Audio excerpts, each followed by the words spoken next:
juste mettre 2-3 plans pour que vous compreniez à quel point c'est difficile de faire des vidéos pour vous. Aujourd'hui, le principe, c'est de comprendre les façons de se déplacer en fond de cours. Parce que la dernière fois, j'avais fait une analyse, bonjour, sur les différents types de déplacements en fond de cours et en fonction de la situation. Et du coup, là, on va être sur le terrain pour en parler et pas seulement. Après, on va aller à la salle pour aller pousser un petit peu. Du coup, premier, en fait, quand vous êtes dans le retard, donc vraiment, je suis ici, je pose le pied, je fais une belle fente vers l'extérieur, j'arme tôt, je tape en revenant dans le terrain. Vraiment, c'est important de revenir dans le terrain en même temps que vous frappez. Ça va être vraiment les situations où vous êtes dans le retard, où le volant est vraiment bas et loin. Donc regardez, par exemple, je suis ici, je suis là, je suis en retard, je pose le pied, je fais une fente et je repars. Je pose le pied, je fais une fente et je repars. Dernier, comme ça, je pose le pied, je fais une fente et je repars. Vous avez vu au niveau de mes jambes, ça fait vraiment fente. Je tape, je garde ma jambe gauche devant en même temps que je me replace. Et une fois que Kylian tape, là, je fais ma réorientation d'appui. Donc regardez, je suis ici. Oula, tac. Évidemment, je fais une photo. Ouais, là, tu m'as pris en retard, là, pour le coup. Je suis ici, pam. Là, bon, je suis pas trop en retard, mais bon. Tac, et là, je réoriente ma jambe. Et si jamais il double, tac, si jamais il double en fond de cours, je suis là, pam. Là, je peux faire, par exemple, le deuxième déplacement. Le deuxième déplacement, ça va être saut d'interception. Sur le saut d'interception, là, c'est pour le coup, c'est pour être en avance. Quand vous êtes en avance, je viens faire un saut chinois, vers l'extérieur, réception de pied, quand j'ai le temps. Donc vraiment, je suis un petit peu plus sur l'extérieur. Kylian, il me laisse du temps, saut d'interception. Je suis là, oh, tac. J'ai le temps, je saute et je repars. J'ai le temps, je saute et je repars. Après, vous n'êtes pas forcément obligé de sauter très haut. Des fois, en fonction de la situation, si le volant est un peu plus bas, juste vous grandissez. Ça, c'est vraiment important si vous avez le temps. Prenez pas l'habitude de faire une fente alors que vous êtes en avance. Si vous avez le temps, eh bien, grandissez-vous. Et ça va permettre de mettre de l'angle dans vos volants. Très important. Regardez un petit peu la situation. En fait, dès que je vais mettre de l'angle, mon volant va descendre. C'est ça, en fait, mettre de l'angle. C'est chercher, pourquoi pas les côtés, mais surtout un volant bien descendant. Parce que ça va permettre à ce que le prochain volant, celui de Kylian, il remonte. Et si ça remonte, je serai en position favorable. Si vous êtes dans le retard, trajectoire neutre. Une trajectoire qui va être plutôt plate, qui va tomber derrière la ligne de service. Regardez. Donc là, je suis un petit peu dans le retard. Trajectoire neutre et je reviens. Je cherche pas un coup magique, je cherche juste à rentrer dans le terrain, à être prêt pour le coup d'après. Et vous avez vu, ça peut durer longtemps. Je suis ici, hop, je suis un peu dans le retard. Vous avez vu, ma trajectoire est un peu plate. Je suis ici et je cherche loin du filet. Pourquoi ? Parce que si je cherche trop proche du filet, regardez ce que ça va donner. Tac, il va prendre la bande et pour moi, ça va être trop difficile d'arriver ici. Je vais devoir faire soit une grande cloche, soit un contre-amorti bizarre. Et dans ce cas, il va killer ou il va se matcher. Donc c'est pour ça, prenez l'habitude de jouer loin. Parce que si je joue loin, le volant de Kylian va retomber loin aussi. Regardez le deuxième. Si je suis en avance, je peux mettre de l'angle et là, descendre le volant. Vous avez vu, ma trajectoire est vraiment descendante. Dans ce cas, je vais chercher à avancer dans mon volant. Et la trajectoire de Kylian, forcément, elle va remonter. Donc si elle remonte, moi, je vais pouvoir peut-être le prendre ici. Donc vous avez vu, je suis en retard, trajectoire neutre, loin du filet. Je suis en avance, je me grandis, je descends le volant. Par contre, sur les trajectoires neutres, quand je suis en retard, donc, cherchez à viser soit droit, soit au centre pour fermer le jeu, fermer l'angle. Si par contre vous êtes en avance, vous avez le temps, on se grandit, là, on va chercher vachement les côtés. Donc soit trajectoire descendante droite, soit croisée, mais avec beaucoup d'angle, une trajectoire vraiment descendante. Et la dernière façon de se déplacer, ça va être 1, 2, saut pivot. Vous allez faire le saut pivot à partir du moment où vous êtes soit un petit peu plus vers l'intérieur, soit où, quand vous allez chercher à vraiment taper fort et avancer dans le volant. Et dans ce cas, ça va donner ça. Bon, je suis côté coup droit, mais ça va faire pam, jambe gauche, jambe droite, et j'enchaîne soit avec un kill, soit avec un contre-amorti, soit avec un lob. Mais le but du saut pivot, ça va être pam, j'avance vite vers l'avant. Donc pour ça, 1, 2, un petit pas couru et j'avance. Donc regardez ce que ça donne. Donc regardez, là j'ai le temps, ça va faire 1, 2, saut pivot et j'avance vite au fil. 1, 2, saut pivot et j'avance vite au fil. Ouais. Par exemple. Donc ça, c'est vraiment quand vous avez le temps, vous cherchez soit au début à changer le rythme et dans ce cas on pousse fort, on fait 1, 2, saut pivot et j'avance vite au filet. Ou soit quand vous êtes un petit peu plus vers l'intérieur. Pourquoi? Parce que à partir du moment où vous êtes vraiment sur l'extérieur et en plus dans le retard, si vous faites le saut pivot, bah en fait, vous allez vous replacer devant vous et ça va être compliqué pour changer les rythmes sur les côtés. En fait, c'est tout bête, mais gardez cette jambe gauche devant, comme c'est la jambe qui est la plus proche du centre, ça va être plus facile pour le replacement. Et évidemment, ça va être en lien par rapport à votre trajectoire. Je suis fatigué. Si vous faites un amorti, il y a beaucoup plus d'incertitude que sur un smash. Sur un smash, la plupart du temps, les adversaires vont chercher l'espace libre et donc jouer au filet. Par contre, si vous faites un amorti, ça peut revenir sur un contre-amorti, ça peut faire un lob. Donc c'est pour ça que quand vous êtes dans le retard, on va fermer l'angle. Je regarde ma jambe gauche devant parce que c'est la jambe qui est la plus proche du centre. C'est pour ça que côté revers, on va surtout faire le saut pivot, je vous explique juste après. Mais vous voyez la logique, ok? Et dans ce cas, dans le retard, on ferme l'angle parce que si on ouvre trop sur les côtés, bien après la trajectoire de Kylian elle va être sur du grand terrain et pour mon prochain replacement, ça va être plus compliqué. Replacement et déplacement, ok? Maintenant côté revers. Alors, côté revers, 3 options. En réalité, il y en a 4. Il y a aussi le saut chinois, je ne vais pas en parler parce que le saut chinois, en réalité, ça va être sur peu de situations. Et comme ça peut être dangereux quand c'est mal fait par rapport à des réceptions sur une jambe et tout ça, je ne vais pas trop en parler. Donc, le premier, vous êtes dans le retard, vous êtes dans la merde. Revers, il n'y a pas d'autre option. Vous êtes vraiment sur une trajectoire tendue, vous partez sur la diago, vous êtes ici, prenez en revers. Cherchez pas à prendre en coup droit si vous êtes vraiment dans la merde. Prenez en revers, faites un beau revers. Et pour ça, au niveau de la prise de raquette, pouce sur 3/4, entre le petit méplat et le grand méplat. Vous mettez votre pouce ici. J'arme tôt, je monte mon coude, je frappe en revenant dans le terrain. Sur la trajectoire, c'est la même chose qu'en coup droit. Je cherche à viser loin du fil, au niveau de la ligne de service, voire plus loin, pour pas que mon adversaire puisse prendre la bande et pour que moi, je puisse me replacer dans le terrain. Donc regardez, ça donne ça. Donc je suis là, pam, je prends en revers, je reviens dans le terrain et je vise loin.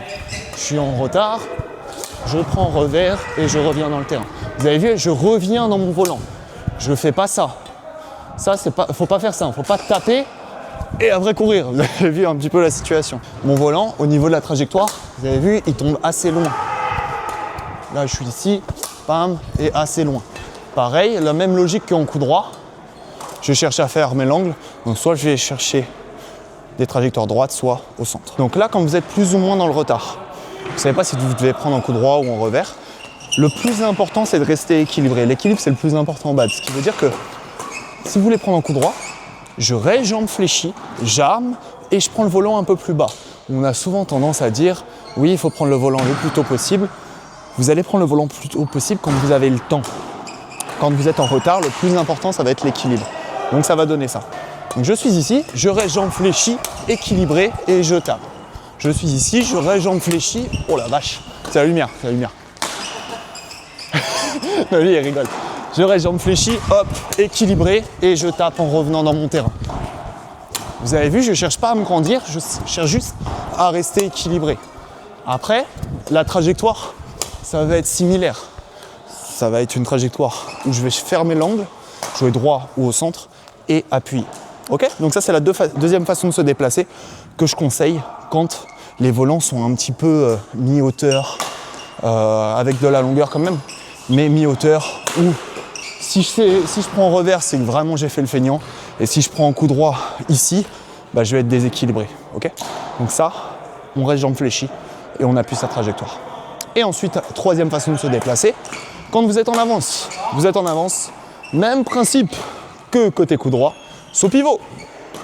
Je suis ici, 1, 2, saut pivot et j'avance. 1, 2, saut pivot et j'avance. Ok? 1, 2, et après je fais ce que je veux là. Main haute, je peux faire 1, 2, reverse croisé, Je peux faire 1-2 smash, droit, croisé, 1-2 dégagement, je peux faire ce que je veux. À partir du moment où vous avez le temps, vous êtes libre en fait de faire la frappe que vous voulez à partir du moment où c'est une frappe qui est impactante. Donc un dégagement offensif, un stick, un slice, un reverse, un smash, ce que vous voulez. Mais une frappe impactante. Donc là, le but, c'est qu'on va travailler en poste fixe. Kylian, il m'envoie des volants une fois en fond de cours, une fois au filet. Et à chaque fois en fond de cours, il varie les hauteurs. Et en fonction de la hauteur, je vais devoir changer ma façon de me déplacer. Si j'ai le temps, saut chinois, saut pivot. Si j'ai pas le temps, je contrôle avec une trajectoire neutre. Et ça, des deux côtés. Vous pouvez clairement faire ça dans vos clubs. Vous êtes par deux, vous travaillez là-dessus. Ok? Donc regardez, ça donne ça. Prêt mon cas? Ouais. Là, hop. Donc là, je contrôle. Ici, je reste jambes fléchies. Ah, et j'appuie mon volant. Vous avez vu là, ça va dans le filet parce que je l'ai un peu trop pris au-dessus de ma tête, alors qu'il fallait le prendre plus devant moi. Je suis là. Donc là, je peux me grandir. Saut pivot, je mets de l'angle. Là, je peux me grandir. Saut chinois, je mets de l'angle. Oh. Tac. Je n'ai pas le temps, je suis en retard, je contrôle. Toujours en fonction de la situation. Là, j'ai le temps, saut pivot, je mets de l'angle. Là, j'ai pas le temps, je reste jambes fléchies. Hop. Là, j'ai le temps, je mets de l'angle. Ça fait failli toucher. Là, j'ai pas trop le temps. Revers, je contrôle. J'ai pas le temps. Revers, je contrôle. Là, j'ai le temps. 1, 2 et hop. Slice croisé. Après, vous êtes libre de faire ce que vous voulez quand vous êtes main haute. Là, il a le temps, il met de l'angle. Tac, il avance, tout au fil. Là, il n'a pas trop le temps, il reste jambes. Jambes fléchies, équilibrées. Vas-y, on recommence. Là, il a le temps, il met de l'angle. Là, il contrôle. Ah. Tiens, revers. Là. Là. Et il a le temps. Oh la vache. Généralement, quand on fait une fois derrière, une fois devant, on va avoir les 3 situations de déplacement. Après, si vous voulez un petit peu plus d'incertitude, vous envoyez soit devant, soit derrière. Et là, vous allez avoir un petit peu plus des trajectoires neutres ou alors des trajectoires où Kylian il va rester jambes fléchies côté revers. Un peu moins de saut pivot puisque il va être plus dans le retard parce qu'il y a plus d'incertitude. Donc là, il contrôle. Beaucoup de fautes, hein, parce qu'il n'est pas chaud. Tiens. Tac. Là.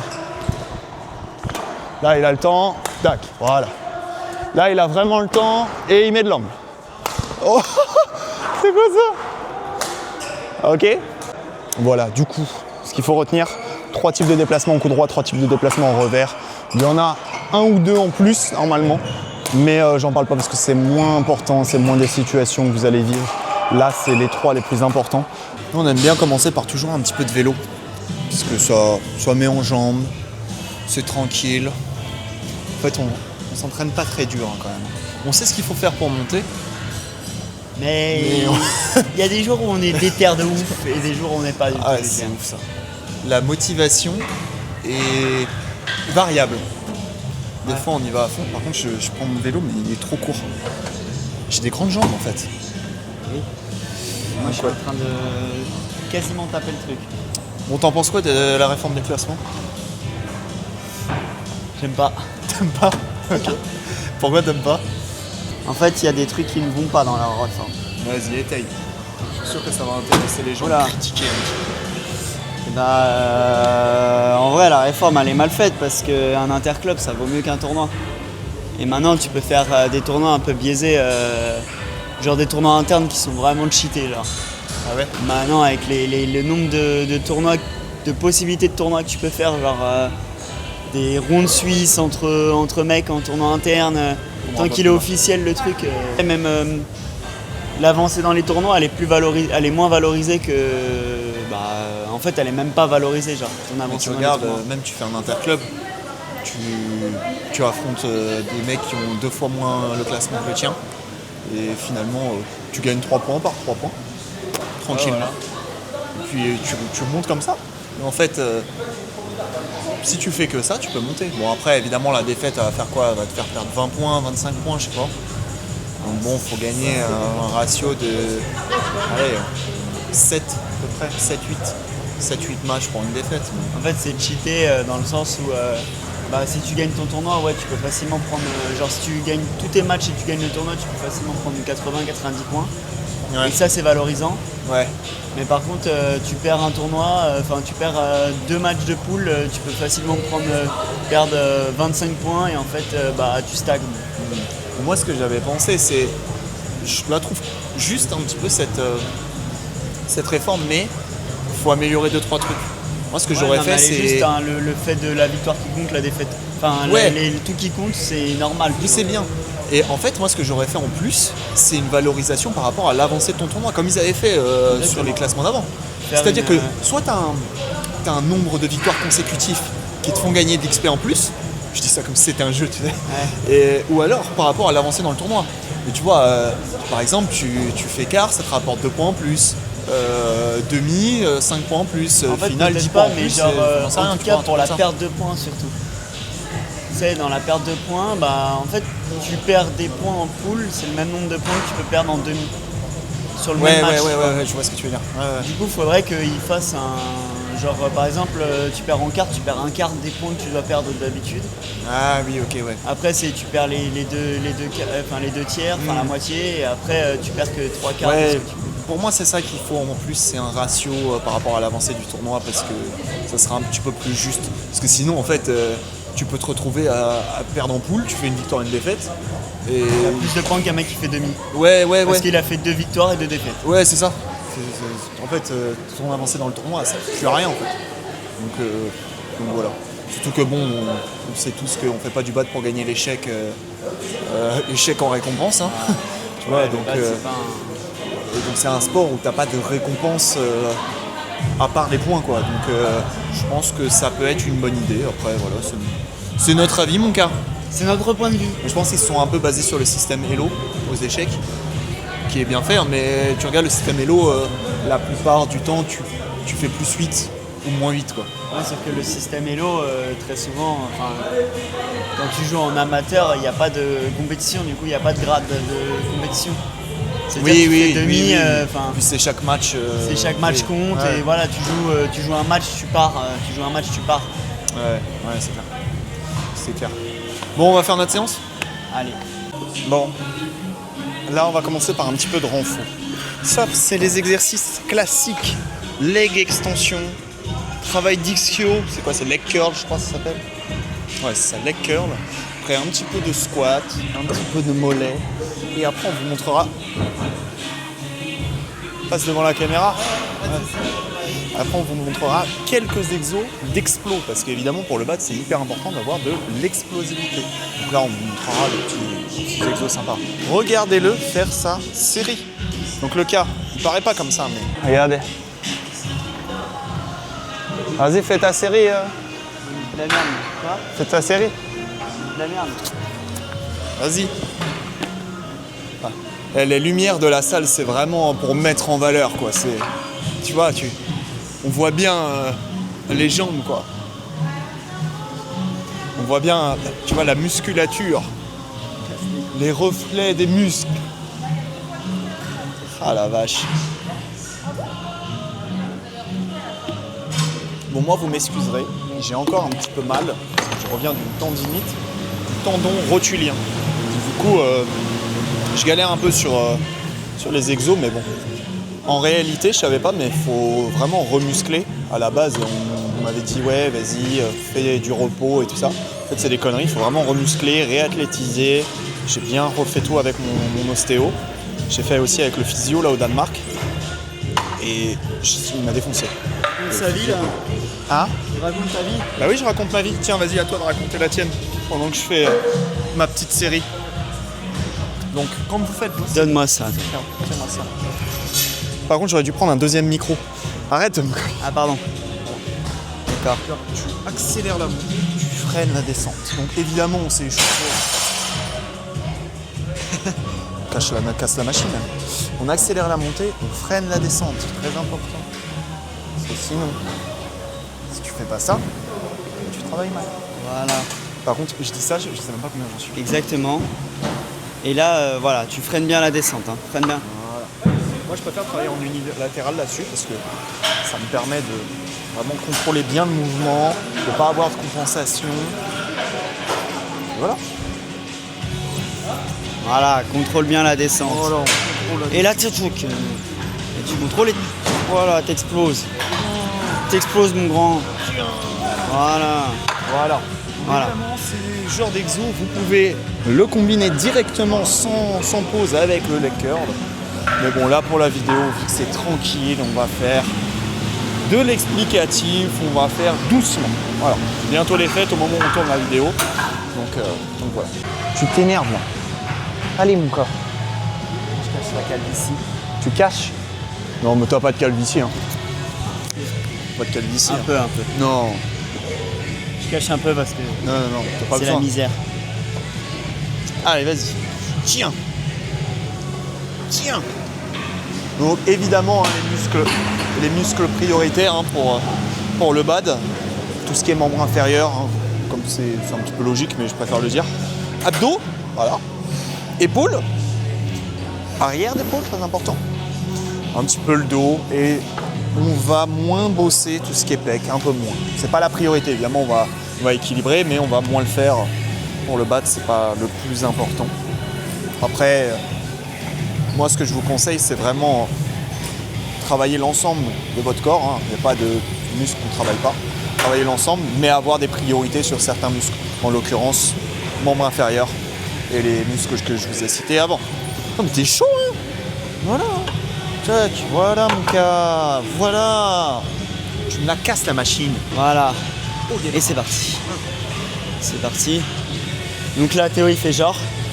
Mais en vrai, c'est hyper dur pour lui. Je le sais.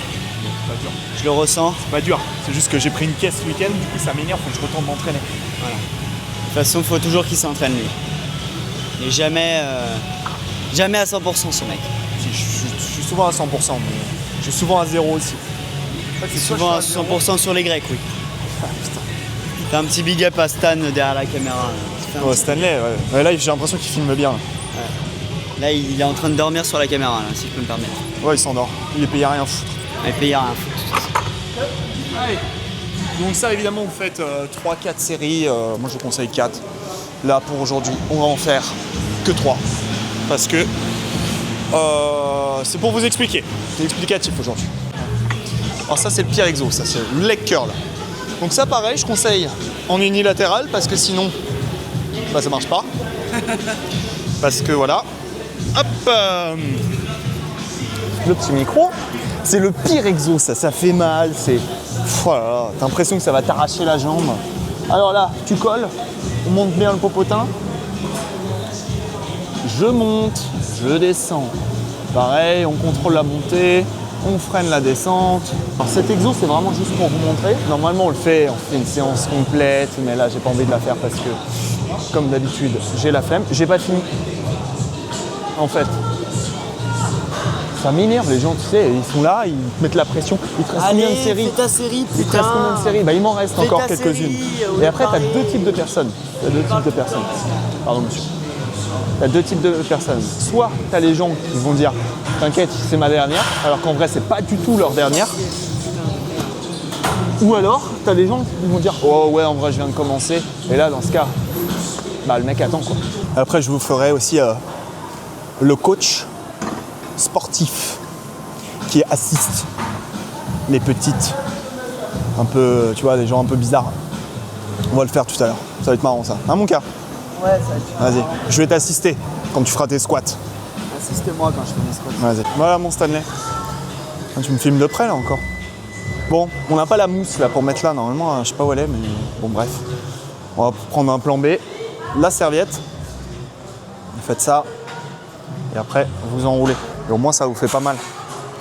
Parce que sinon, voilà. Kylian, je te laisse faire le mouvement. Alors moi, là, je vais faire le coach qui est un peu limite. Vas-y. Alors évidemment, quand vous mettez votre barre de squat à peu près au niveau de l'épaule, bon lui, il fait 1m20, donc c'est toujours compliqué d'avoir au niveau de l'épaule. Mais je l'ai mis pour moi. Vas-y, Charlie. Alors voilà, tu te mets là. Charlie. Voilà. Tu descends bien, les fesses vers l'arrière. Voilà. Faut pas que les genoux dépassent. Faut pas que les genoux dépassent les pieds. Donc là, tu mets bien en plus le postérieur là vers l'arrière. Voilà. Plus. Encore. Voilà, je t'assiste. Voilà. Et tu remontes. Très important. Tu contrôles la descente. Voilà, là, tu restes comme ça. Tu restes comme ça. Non, attends. On va faire 2 secondes. Voilà, 2 secondes ici. Et tu remontes. Voilà.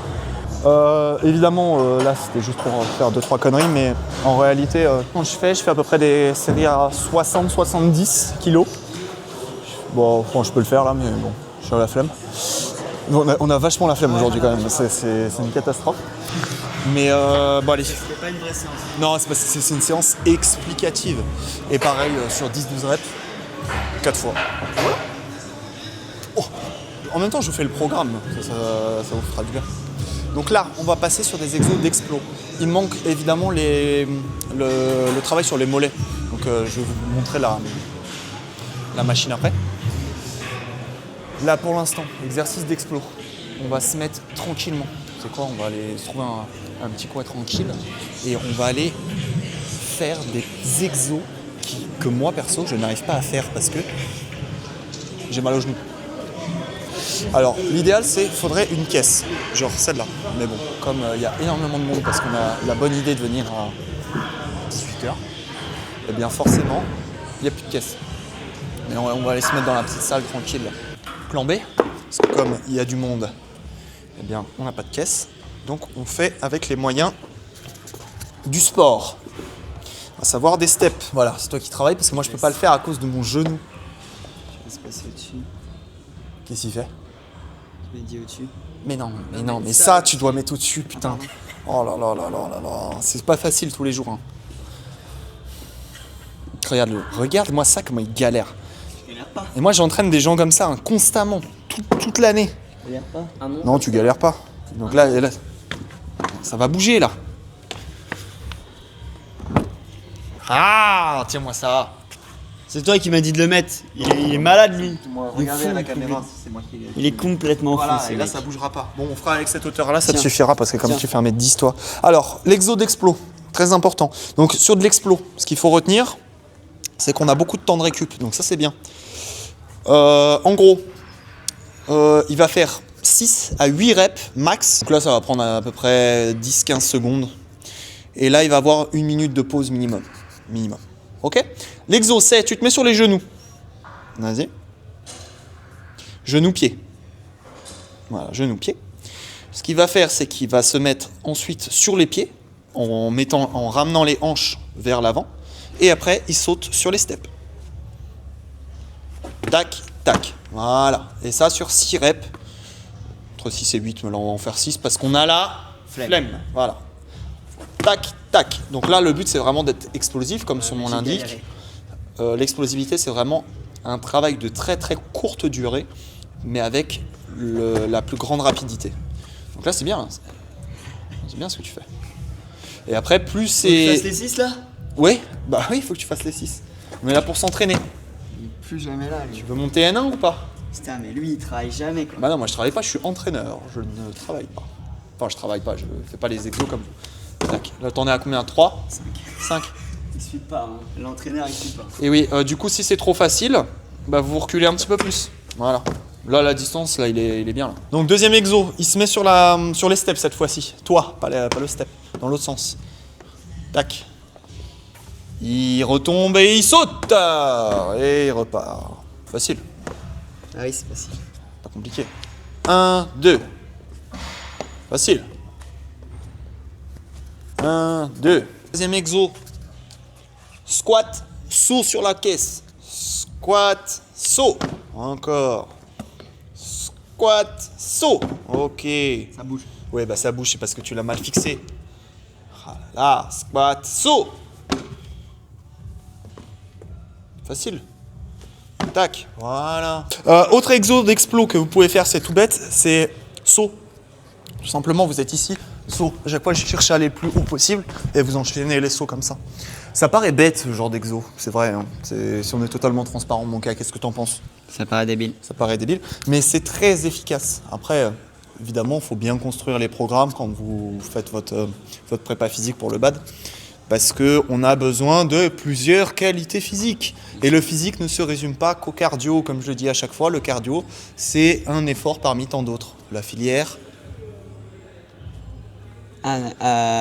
Aérobie. Merci, aérobie. Oh la vache, j'ai cru que tu n'allais jamais la trouver. Non, mais en fait, tu m'as pris au dépourvu. Eh ben Si oui, je mais peux me parce qu'il permettre. faut toujours être prêt. toujours. Pardon. Donc filière aérobie, donc là ça va être un effort long pour tenir, de l'endurance, tout ça quoi.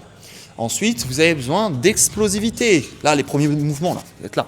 Tac, et hop, tac, j'arrive vite au volant. C'est de l'explo, ça. Moi, il m'en manque cruellement. Oui, toi, il t'en manque. Oui, là, c'est à cause de mon genou. Mais il te manque aussi pas mal de cardio aussi. Ouais, il me manque du cardio. Filière aérobie. Voilà. Ensuite, vous avez besoin de renforcement musculaire classique. Donc là, on va à la salle, on fait ces petites séries, tranquille, du DC, du squat sauté, du squat normal. On fait quoi aussi? Les tractions, on fait un peu de tout quoi. Renforcement classique. Après, ce qu'on va faire juste après, de la mobilité et Étirement. des étirements. Enfin, c'est souplesse Même quoi. chose, ouais. Souplesse, mobilité. Donc mobilité plutôt à faire en début de session. Donc ça c'est des mouvements comme tiens, vas-y, je te laisse montrer 2-3 mouvements que tu bosses un petit peu parce que des exos de mobilité. Donc vous êtes ici, vous avez vos genoux à droite, ils vont à gauche. Donc ça c'est typiquement de l'ouverture de hanche, tout ça. Après il y a le niveau un peu plus dur. Ouais, mais là, j'arrive pas à le faire. Oh t'arrives pas. C'est genre sans les jambes. Non, regarde, et là après tu relèves. Tu viens te relever. Tu vois pas la situation? Si, mais si, c'est après. Ouais voilà. Et sans les mains maintenant. Ah oui. Et je sais, mais je sais pas le faire. Ah ok. Donc voilà, après vous avez quoi comme exo de mobilité? Vous avez... tu te mets sur les mains, sur les pieds. Non, mais... Voilà. Main-pied, tu ramènes ton genou. Il faut que tu poses ton pied à plat. Tac, tu viens toucher avec la paume et tu viens derrière. Tu changes après. Ouais, bon, après tu peux faire une fois sur deux si tu veux que ce soit un peu plus... Après, tu as... Voilà. Donc normalement, là, tu poses pas ton genou, hein, celui-là. Oui. Voilà. Et tu le fais une fois sur deux. Écoute, Moi, je rien. le fais comme ça. Ouais, bah toi tu le fais comme ça, voilà. Ensuite vous avez, donc il pose ses mains, donc là il se met sur les genoux, les pieds, les mains. Il ramène sa main derrière son crâne, tac, et il va en haut et il va en bas. Ah, des exos de mobilité comme ça. Ensuite, alors celui-là il est un peu bizarre, je vous l'accorde. Il va mettre sa jambe ici, tac, voilà. Il va chercher loin devant, ses bras restent tendus, et il va chercher loin derrière, popotin en arrière, popotin vers l'avant. Tac. Donc celui-là, le coach sportif l'aime bien, si vous voyez ce que je veux dire, comme la situation de tout à l'heure. Le mec un peu bizarre là. Voilà, et évidemment, vous faites ça sur les deux jambes. Ensuite, vous pouvez vous lever. Donc là, tu attrapes tes chevilles, tu écartes un peu les appuis. Tu descends le popotin. Ah, plus, hein. Eh oh, c'est quoi ça? T'arrives pas à faire plus? Non. Oh la vache! Donc vous voyez ce qui lui manque cruellement. Parce que normalement, on est censé faire ça. Hein.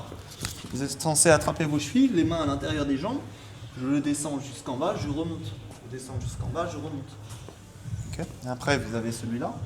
Je touche mon pied avec la main opposée, facile. Et puis après, pour le dos. Ça, c'est des trucs importants aussi, c'est que vous avez souvent tendance à oublier la partie haute. Et du coup, vous pouvez coller vos coudes là, au niveau des côtes. Vous écartez et vous revenez. Et en fait, ça va permettre de travailler et de chauffer toute cette zone-là. Là. Tu vois, avec la coiffe des rotateurs et derrière là, la scapula et tout ça. Donc ça, c'est important parce qu'à chaque fois que vous smatchez, vous mobilisez ces zones-là. Et du coup, moi, je sais que j'ai des problèmes de dos parce que j'ai pas suffisamment fait ce genre d'exercice. Après, vous pouvez chauffer évidemment épaules en faisant des petits mouvements comme ça. Donc après, vous faites les deux et puis voilà. Ok. Dernier besoin physique, ça va être de l'agilité et de la coordination. Vous pouvez faire évidemment corde à sauter, tout ce qui va être important pour le bad, donc tout ce qui est pied-frappe, coordination entre le pied et la frappe, œil-frappe, œil-pied, toutes ces coordinations-là qu'on a besoin pour le bad parce que c'est de la prise d'info en fait tout simplement. Il va falloir synchroniser la partie inférieure avec la partie supérieure pour avoir des bonnes frappes. Donc ça va être important. Donc après tout ce qui est exercice de corde, exercice de prise d'info rapide où il va falloir synchroniser la prise d'info, donc l'œil, avec le mouvement. Ça va être important. Ok? Voilà mon cas. Bon, c'est quoi les projets là? Pour l'année 2026? Et bah, on va essayer de tout faire pour monter N1 dans un tableau. Hein, Ouais, il va falloir être un peu plus mobile. Et Mieux faire les squats aussi. un peu meilleur aussi au bad. Ouais, il va falloir être un peu meilleur surtout. Bon alors, et vous, dites-moi dans les commentaires ce que Et vous toi? voulez. Ah bah moi, j'ai pas d'objectif moi. Moi j'ai arrêté de ces trucs-là. Moi j'ai des objectifs professionnels maintenant. Oui, Les et ça reste un objectifs. objectif. Oui, bien sûr, mais je vais pas dire mes objectifs professionnels ici, ils s'en foutent les gens. Mais en tout cas, des objectifs Alors, dans le dites en bad en commentaire tant si que vous en joueur, j'en ai plus. J'ai fait le tour du bad, moi, c'est bon. Je suis un vieux de la vieille. Ouais. Objectif pro, faire monter les gens comme lui dans leurs objectifs, qu'ils les atteignent. Faire monter les gens, c'est ça qui m'importe. C'est mon côté entraîneur, c'est pas mon côté joueur. Mon côté joueur, je suis nul, moi. Je suis rincé. Je fais un tournoi ce week-end, je prends 2 caisses. Pourquoi? Parce que je m'entraîne plus. Je suis nul, je bouge plus. Ça va pas. Bon, allez, see you.